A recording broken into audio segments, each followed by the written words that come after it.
Okay, we left off near the end of the first chapter. There's a couple things in here we really need to talk about, and then I'm going to talk about what your project is going to be. Okay, IP mobility is kind of where we left off. Basically, what we're talking about is the ability to use an IP address on a mobile platform, which is nice. I mean, right now, if you have Wi-Fi on anything, a laptop, and you go outside, you lose it. But with a mobile device, with cellular, you can actually use IP anywhere. Okay. Does anyone ever take I-40 East? Okay. Actually, it hasn't happened lately, but for the longest time, actually for about the last year, by Anderson Road, you know that hill? I would lose connectivity. Not lose connectivity, but my phone calls would suck. I couldn't use Siri. There was a lot of stuff that wouldn't work. Not like I should be using it when I'm driving. Anyway, my point is there was bad spots. And I had a friend who lived right in those mobile homes down there. And it was like, right on the other side of where I-240 and I-40 meet, there's a huge tower, and it's actually, part of that's a cell phone tower. A portion of it is. And even right over that hill, there's like zero connectivity. It seemed to be better at the moment, but IP mobility is not great everywhere, and it really depends on your carrier like T-Mobile. Everyone got T-Mobile? Two of you? Okay. Awesome. Some of the things they do, but like I live on I-40 and Choctaw Road, which, by the way, this summer, I-40 and Choctaw Road for 18 months is going to be wiped out, just so you know. They're replacing the bridge from just west of I-240 to just east of Choctaw Road. They're going to make it, I think, 6 lanes or 8 lanes. I'm not sure exactly. Just so you know, it's happening, because I live right there. But the point is, like T-Mobile, just south of that intersection, there's no service all the way to Lake Thunderbird. So it really depends on your carrier, and it depends on the towers they connect to. But IP mobility is the ability to use this stuff when you're out and about, which is kind of nice. Okay. They talk about mobile node. That's pretty much your device. You have your device. It connects to the network, and in theory, you should have connectivity at all times. Wherever you are, you should be able to use it. Does anyone ever use a BlackBerry? Okay. Does anyone use one now? I don't think anybody does. But it's kind of cool because years ago I took a cruise to Mexico when I had my BlackBerry. And the BlackBerry service actually allowed you to do text and email free of charge worldwide. I was like, seriously? That was actually part of the BlackBerry. You didn't have to use your phone. You didn't even have to pay wireless connectivity charges overseas because it was part of the BlackBerry service, which was kind of nice, yes. Isn't the BlackBerry, though, the most secure? Because I know when I was in the military, that's all they used. Right. They were, possibly still are the most secure. I say possibly because there's been a lot of changes. A lot of people still use BlackBerry. Military still uses a bunch, but a lot of places are going over to iPhones. And, a few places are switching to Android, but just a few, not as many. Anyone know why? Android is unsecure as heck. You can you can do everything with it, great. But if the problem is, it gets all the viruses. There's so many issues, and but oh. Well, also with their apps, the Android apps, they don't have to go through as excruciating testing as Apple does. You can get an app on Android pretty darn quick. Now, I don't know if you know this, but I actually have a developer account with Apple. I really don't develop anything for them, but I have a developer account. I could actually make my own app and publish it to up to 100 devices without Apple's approval whatsoever. Because that's part of the agreement. So a lot of people think, I could actually make some bizarre app and install it on my phone and up to 100 devices without the Apple process. But the moment I want to publish it worldwide, at that point I do have to go through, which is good. It's a process that verifies that it actually works. And that it's not a virus and it's not going to harm your device. I do a lot of mystery shopping. Y'all know what that is? Mm-hmm. Do you know why I do that? Why do they have mystery shoppers? Anyone know? Because it's fun and you get paid for it. Right. You get paid to shop. It's basically to make sure people follow standards. I did 23 gas stations this weekend. Basically to make sure they're following the standards of what they're supposed to have. Okay? It's the same with Apple. You have certain standards. Android does have some standards. It's just a lot lax. They have porn on Android. Even it's like you always hear about, they removed another porn app from Android. And it's just crazy. Okay. But a mobile node is a device you should, like it says there, is a device that changes locations from network to network and continues functioning. Years ago, I would say maybe 5 years ago, that was a very buggy process. There was many times where you lose connectivity, even in good areas. But heck, even here, our building is made out of concrete, okay, with metal rebar in it. Do y'all know what a Faraday cage is? Anyone ever heard of a Faraday cage? There's a lot of businesses building them into their server rooms. Right. What a Faraday cage is, imagine a chicken coop of wire in a building. It prevents the wire, it prevents the signals. And man, my office, I actually have a wireless repeater in my office. And what I did is I ran the antenna through the ceilings and this out by the window in room 129. I did that because we had such crappy signals in this building. And that's because we have a concrete building with metal reinforcements and stuff. And even our lounge, we have I don't know if you look on the outside of the building, you'll see there's a little lounge area out there. But we have windows that have a tinting on them. You know what that tinting does? It's a metallic tinting. Kills your signal. What? I had thermopane windows, argon-filled thermopane, triple pane windows. Man, they killed my signal. It was ever since I had those on, because there's actually a thin, you can't see it, but there's a metallic coating on the windows, which kills your signal. So mobile nodes transferring from network to network kind of have issues. Don't those have to be copper? I don't I know if it my dad has works to for be the copper. State of Oklahoma construction unit. Yeah. And he works for the state works at the state buildings. Right. And stuff. And they say it has to be copper? And he said in their server rooms they have this copper like screen material. And they're making a paint where you it's also on the floors. You can actually, they have some now where you could actually paint on a Faraday cage. So you could take a room and paint it, and basically no signals getting in or out. When I was at the Digital Forensics Lab in Louisville, Kentucky for a conference, I think I actually had my BlackBerry at that point. They were showing us how they do mobile devices there. What they did was they had someone use a metallic thread, and they sewed a bag. Looks just like a small little burlap bag made out of metallic. And what they would do was, see, back then, even now, there's issues with some devices capturing mobile signals. So what they would do back then was they would actually take the device into the bag with their hand. Tie the bag around their hand, and the phone would lose all signal. But then they could actually use it, and they would actually switch from screen to screen, just taking pictures of all the screens. But the metallic was so thin that they could see through it with the camera. So they actually took my phone and put it in this bag, wrapped it around my arm and everything, and my phone lost all signal. Because you don't want your phone to update if you're doing a forensics analysis on it. You really want it. Because I can remotely wipe my phone. Do y'all realize that? You can actually do it with a lot of devices. You can remotely wipe them. It was funny because my stepdaughter brought her phone to school one day. She needed it for after school only. And I said, yeah, you're going to use it during school. No, I won't. And I checked, and there was a Facebook update at like 9 in the morning. Yep. So what I did is I used Find My iPhone, and I did a remote lock on it. Right. And I put the password on there. I locked it and said the password was 1234. And it was funny because the moment she turned the phone on the next time, it locked up, says you're locked, the password is 1234, which she entered, and then I knew immediately, you turn the phone back on at 2 o'clock. And it was pretty funny. But yeah, you can remotely lock them, you can remotely wipe them, you can do a lot of stuff with them. Your home address is where you're really, it's kind of like, I'm AT&T, I'm here. Okay. If I go out of town, if I connect to a T-Mobile tower, I'm still AT&T. And basically what they do is they kind of tunnel it through the other network, so I really don't lose my network. It says the home agent is a router capable of processing and tracking it. Because if my phone, if I went to a T-Mobile tower, then all of a sudden my phone didn't realize it was connected to AT&T, it could really cause issues. So they use somewhat very similar to like a VPN or tunneling to really connect back to AT&T. And years ago, actually, they really don't do it anymore. Remember when it used to cost a lot for roaming? I mean, you used to have to pay for a long distance, and you really don't do that anymore because they kind of all work together. Yeah, it's AT&T Tower, but they let everybody else connect to it, so they really got rid of a lot of that.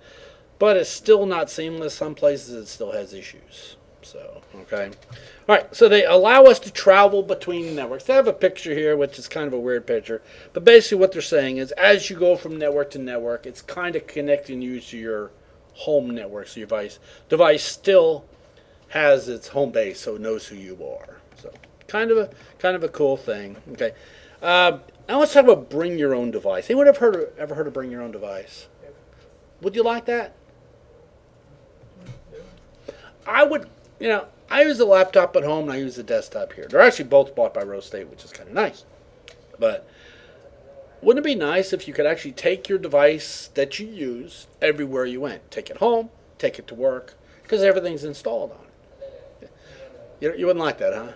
Yeah. I was talking to another professor. I teach at another school, and I was talking to this other professor, and he was saying how he uses a Surface Pro 3 for everything now. He said he loves it. He got rid of his desktop, his laptop, his iPad, everything. He uses that for everything because it's really mobile, but that brings in a lot of issues. Okay, they start talking here about the common operating environment. I don't know if you noticed, like at Rose State, we all pretty much as faculty have the same machines, even the classrooms, and now we're actually switching to HP. But it's managed by the school. You're not going to see some really bizarre machine. So in other words, we all run the same operating system, we run the same applications, we run the same Windows, that kind of stuff. And is that good? What do you think? It's really good for the IT services because they can support it. They know what it is. Like we have a Mac lab around the corner. I mean, room 219 is our Mac lab. IT services, you can have it. We ain't supporting it. It's exactly what they told us, so we have to support it ourselves. And it was funny, when I first got the capability, got my own machine in my office, I got admin rights on it. And the reason I got admin rights is because I teach computer stuff. And when Rose State first got their agreement with Dell, they had to provide 2 people's A+ licenses for proof they have training on computers before Rose State could get the deal on support. Well, the 2 people were me and Arlene. Neither one of us work in IT services. We were the only ones certified on campus at the time.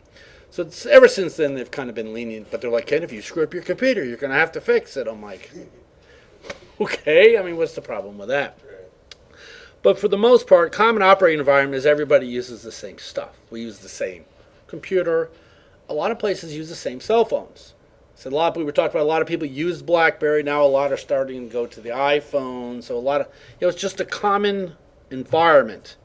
Lower support costs, because instead of sending, Ben Shell here for training, say he works at IT services, instead of sending the training on Windows and Mac and Linux and everybody else, we could send him training on one operating system, one environment, one piece of software, so that he's very proficient. So it's actually a lot cheaper in the long run.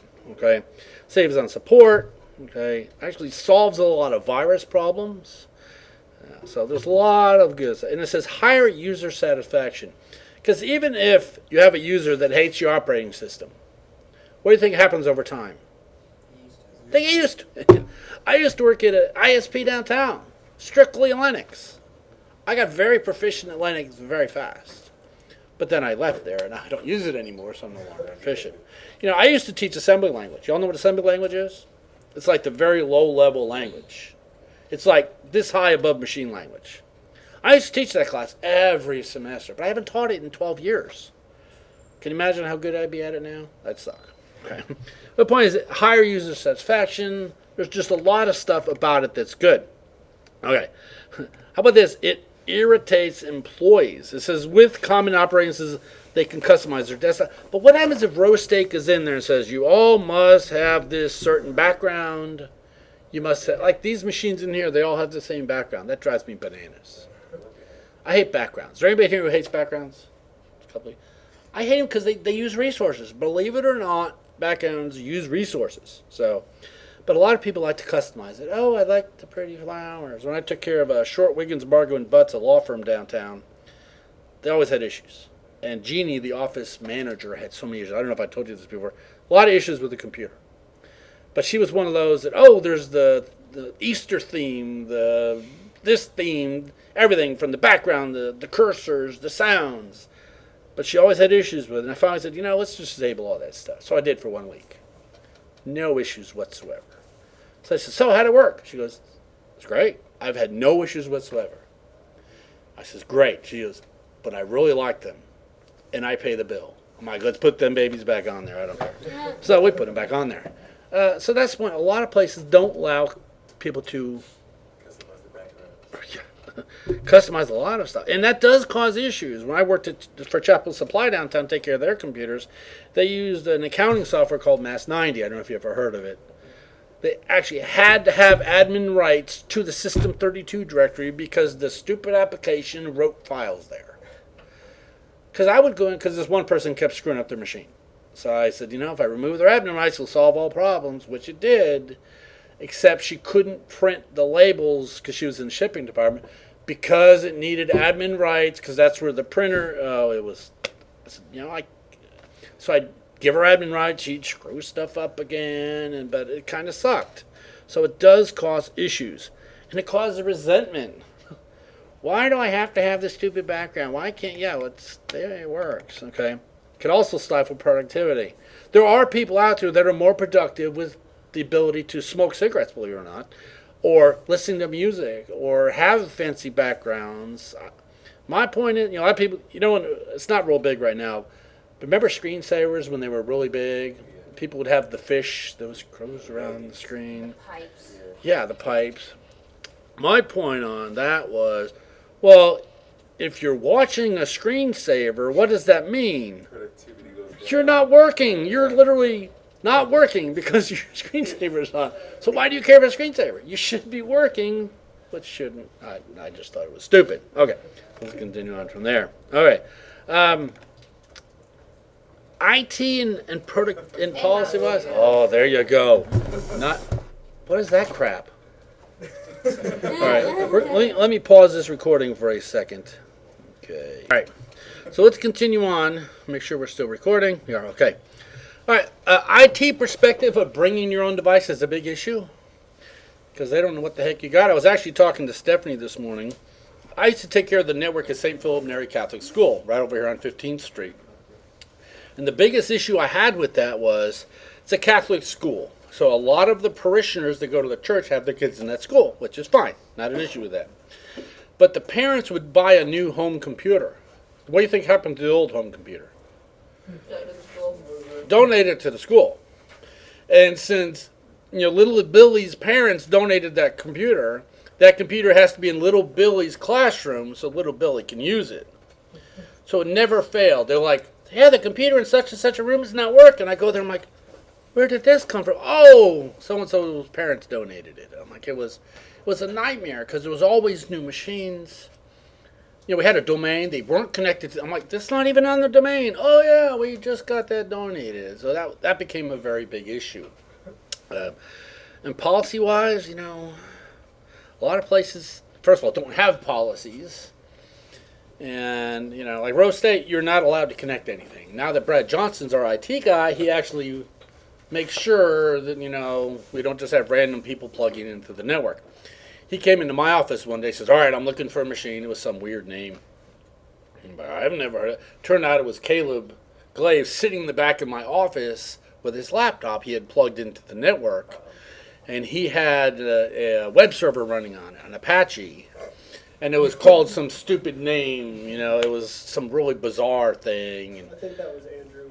Was it Andrew? Zinja Shaik or something. Yeah, it was some stupid name. Yeah. I know when I was at my first command, when I was in the military, when we got there, we weren't allowed to bring like USB devices, cell phones, laptops, tablets. I mean, you weren't allowed to bring That's the way it is at Tinker now. I mean, you can't bring in USB. Which is good, but I think it's, even at Rose State, you're supposed to scan all of your USB devices before you plug them in. Yeah, do you really think they do that? They don't. Okay. But it is an issue, and you should have a policy in place for it, and you should, keep up with it. And support issues. If like the way it works at Tinker right now, if a Tinker laptop, say you go TDY or on vacation or something, if your device is not plugged into the domain every 7 days, the way thing happens. Account's totally removed. You're off the domain. So what happens when you come back from vacation or back from TDY? Wow, you got to submit a request to get you back joined to the domain. they become an issue. So there are some support issues for that. So, and security issues. I mean, how do we know you're not at home, doing something you shouldn't do? Because at home now you no longer have the firewall blocking all the whatever sites, so you might just be, doing those things. All right. We'll continue on. All right. So there are a lot of issues, and policies need to be updated for that. Okay. Now, a lot of employees really like to be able to bring their own stuff. When I actually worked for that ISP, back then cell phone, actually they're expensive now, but they were still expensive then. But I was using my personal cell phone for work. I was getting calls all the time, and I had to pay for text messaging and all this stuff. So I basically said, "Hey, you all need to pay for this phone," and they did, which was good. So and that's kind of what we're talking about here. Corporate owned, personally enabled. They purchased my device. Well, I bought it, but they ended up starting to pay for it. Like Rose State, like Brad has two phones. One is personal phone, one Rose State phone. But do you really think that could prevent him from making a personal call on a Rose State cell phone? They're not going to. They're not going to. So there's, it's weird the way that works. Do I ever think we'll get to the point? No, I don't think we'll ever get to the point where at Rose State we all bring our own devices in. I don't think it'll ever happen. All right. So, all right, let's continue on. We're just about done with this section. Now, this has to be mentioned in every class. Confidentiality, integrity, and availability. You've all seen that in every class, haven't you? Yeah. At least in one aspect or another.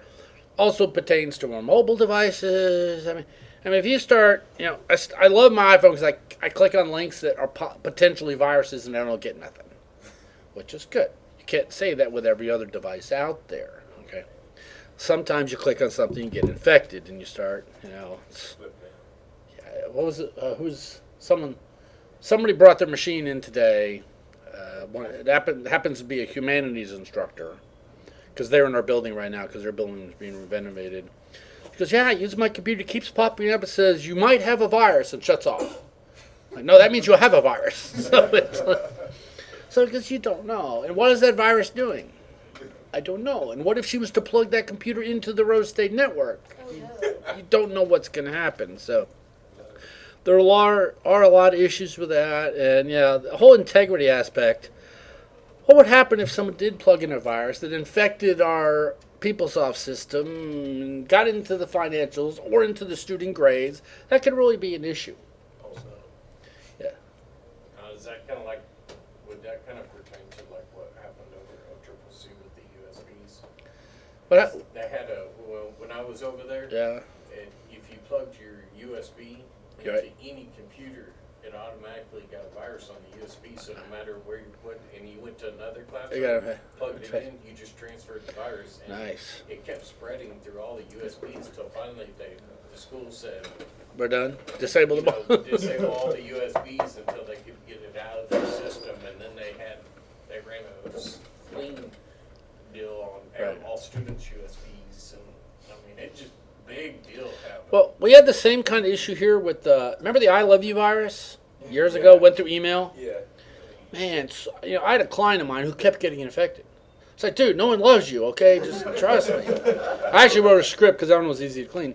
But that kept infecting Rose State over and over. They turn off the mail server. Wasn't it the social sciences people? Oh, I don't know. It was over. It's like, seriously? They said, do not click this link. But they keep doing it over and over, and it caused issues. Ignore the IT's message warning thing that they send out to everyone. Yeah. Obviously, I've been getting emails the last couple of days from the grants office. They want me to do something. But I'm thinking if I don't open the emails, I don't have to do it yet. Think that's a good plan? Probably not. But then, the same thing. People are ignoring IT, don't open the emails, and we're clicking on But it. what you have to do is time date it. So you don't need... No, it only doesn't, not until I open it. Doesn't matter. What if they rush? Now, I also found that if you ignore certain emails long enough, no, sooner or later, it's like, oh, you needed that back in January. Oh, too late now. Or a student that drives me crazy, don't answer it until they drop. Then you don't have to answer it at all. No. Okay. But availability is also an issue. What happens, I've actually had it where our network would go down here at Rose State. And this happened a couple of semesters ago that I have a battery backup in my office and my cell phone. So Steve was in the middle of rolling people and we lost our network. So I was able to, it was just in our network, our building that went down. So I was actually to tether my phone to my computer to get internet access. So Steve was actually coming to my office to enroll people because that was the only available network in this building. But availability is a big issue because everything is web-based now. Y'all do realize that. Yeah. Everything is web-based now. The internet's not important. No internet. All right, so CIA, really big deal. And I think that is, okay. Cybercrime we know is everywhere. We're not going to go into what that is. That's not important for this aspect of the class. But wireless security is a big issue. Anyone running web at home? No one's going to admit to it. Some people still do. Wired equivalency protocol. You know how wireless works? You have a device and it sends signals out. You knew it can actually have multiple routers or extenders on there. Like I have 2 routers in my house, so it extends into my backyard. But what happens to the signal out here? See, I got a wireless Nest. wireless water my yard thing, which is so awesome. Actually, let me show you this. Hold on. Water in my yard thing. Wireless sprinkler. Oh yeah. Wireless water in my yard thing. Check this out. I like that better. Much better. This is Ken Dewey's house. There's my house. I have 109 sprinkler heads in my yard. So I could literally turn this on right here. And I could say, you know what? Zone 11 over here. It's kind of dry. Come on. Zone 11. I want to water zone. You know what? Forget that. We're going to water this one because the dogs are in the backyard right now. They are literally going to be freaking out right now. You're But going to water your dogs. there it goes. It's actually zone 13 actually goes here.